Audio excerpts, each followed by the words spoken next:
Hello farmers, as we get into the seedling planting season where our farmers are endowed with planting different seedlings and establishing different seedlings, it's very important for us to understand the different methods of establishing seedlings that give us the best value and quality when we transplant into the field. So pine bark is one of the methods that we can use. This is a soilless media, and there are a wide range of options that farmers can use. But this pine bark is one way you can also use, and you can run away from the problem of soil-borne diseases that might be in the ground. And it's a micromanaged environment where you can also be in control of the nutrition as well as the other requirements of the seedling stage.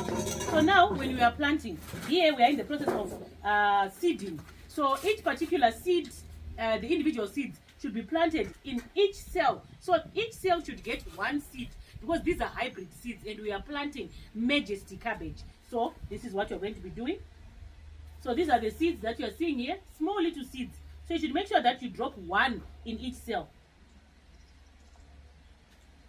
until you finish the whole tray. Usually the tray contains about 242 cells, or it differs with the tray that you're going to be using. So the trays that we are using here have 200 cells. So it's very important for us to know the number of cells that we are working with so that we can know the number of seeds that you're going to be putting into the ground as it speaks to the plant population and the ultimate yield level after factoring in, of course, the field losses. Usually you don't get 100% of the seeds that you put in the field coming out the way you desire. There are some field losses incurred, also coupled with management that farmers should employ. If you maintain and you also use these trays the right way, you'll be able to use them for a longer period. Once this process is done and you have filled up all the cells, the number of cells will depend on the tray that you are using. Some have 242 cells, some have more, some have slightly less. So once you have filled it up, you then heap them. As you can see there, this is a heap of seeds that have been planted in these particular float trays.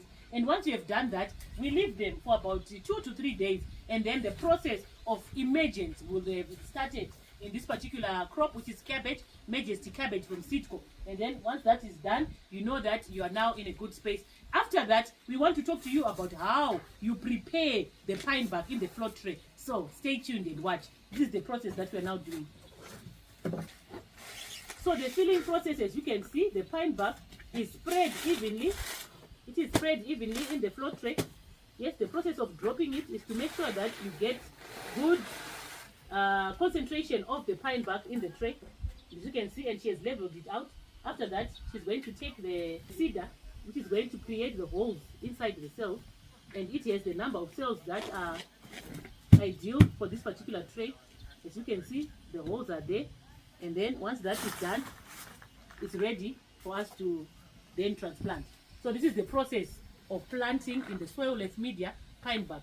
And Seedco has all the seeds that you can plant in a float tray, particularly as we get into winter and we are talking about the onion window. This is the time when you should be also planting your seeds in the seed beds on the ground, making sure that you're managing them well. We also have cabbage and the brassica family, which you can also plant throughout the winter season.